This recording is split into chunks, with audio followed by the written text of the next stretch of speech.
On connaît tous le nom de Napoléon. Mais presque personne ne sait que le véritable cerveau du coup d'État n'était pas lui. C'était son propre frère. Voici l'histoire de Lucien Bonaparte. L'homme qui a pris le pouvoir pour un autre et qui a payé le prix du silence. On connaît tous le nom de Napoléon. Paris tremble. Les rumeurs courent plus vite que les chevaux. Le directoire chancelle, les généraux complotent. Et au milieu du chaos, Lucien observe. Il voit ce que personne d'autre ne voit. Une France prête à basculer. Et il sait exactement comment la faire tomber. Un messager arrive, essoufflé. Une lettre scellée du général Bonaparte. Lucien brise la cire rouge, lit en silence. Et un sourire discret apparaît. Napoléon veut le pouvoir. Mais pour l'obtenir, il a besoin de quelqu'un qui n'a rien à perdre. Dans une pièce verrouillée, les deux frères parlent bas. Napoléon veut agir. Lucien veut réussir. Les cartes sont posées, les plans sont prêts. Mais une seule question reste. Jusqu'où Lucien est-il prêt à aller? Pour faire de son frère un maître absolu? Les députés du Conseil grondent, s'invectivent, soupçonnent. Ils sentent la menace, mais pas d'où elle vient. Lucien, président de l'Assemblée, les observe calmement. Il est déjà 5 coups d'avance. Le jeu a commencé. À la lueur d'une unique bougie, Lucien écrit. Des décrets, des messages, des ordres. Mais tous portent la même empreinte. Une vérité façonnée pour diriger le chaos. Ce soir-là, la révolution change de main. Sans que personne ne le sache. Les rues de Paris s'emplissent d'un silence inquiétant. Des régiments se déplacent sans fanfare. Ils ne savent pas tout, mais ils obéissent à Lucien. Et quand les soldats marchent dans l'ombre, le bruit de leurs pas décide du destin d'un pays. Napoléon arrive, nerveux, presque hésitant. Ce n'est pas encore l'empereur sûr de lui. Juste un général qui a peur d'échouer. Lucien pose une main ferme sur son épaule. Laisse-moi parler. Laisse-moi frapper. Toi, tu n'auras qu'à régner. Le palais est silencieux. Trop silencieux. Chaque couloir est un piège, chaque porte un danger. Lucien avance en premier. Car celui qui marche devant n'est jamais celui que l'on retiendra. Le conseil s'embrase. Les cris montent, les accusations fusent. Le chaos envahit la salle. Mais Lucien ne bouge pas. Il attend ce moment. C'est dans la tempête que naissent les coups d'État.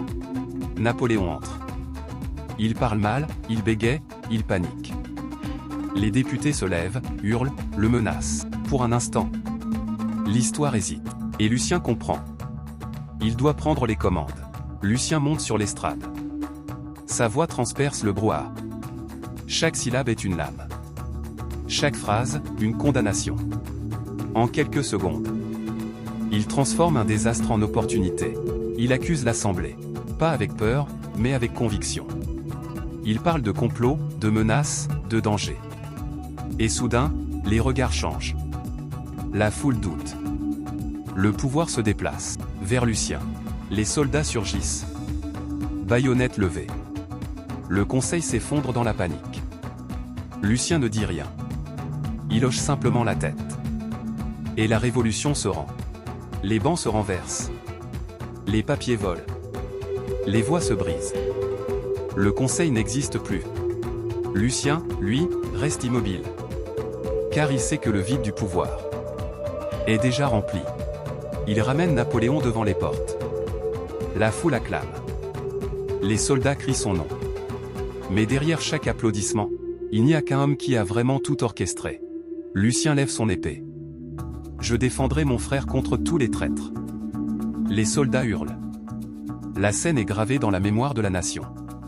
C'est le moment où Napoléon devient inarrêtable. Les rues explosent de liesse. Les tambours battent, les drapeaux s'agitent. Le peuple croit assister à un miracle. Mais les miracles ont un prix. Et Lucien va bientôt le découvrir. Seul dans un couloir vide, Lucien s'arrête. Le silence pèse plus que les cris. Il a gagné.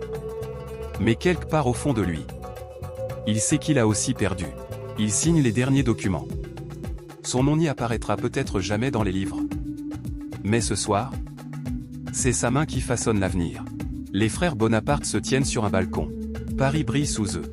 Napoléon sourit. Lucien, non. Il sait qu'un homme peut faire tomber un régime, mais ne jamais être reconnu pour l'avoir fait. Dans un miroir, il voit son reflet se fissurer. Héros ou manipulateur? Sauveur ou traître? La vérité se perd entre les ombres. Les journaux s'impriment. Les soldats patrouillent. Le peuple acclame. Napoléon règne déjà. Et Lucien comprend. L'histoire n'a de place que pour un seul Bonaparte. Il tourne le dos au palais. Personne ne l'arrête. Personne ne l'appelle. Il marche dans la nuit, tandis que son frère entre dans la lumière. Voici l'histoire de l'homme qui a changé la France.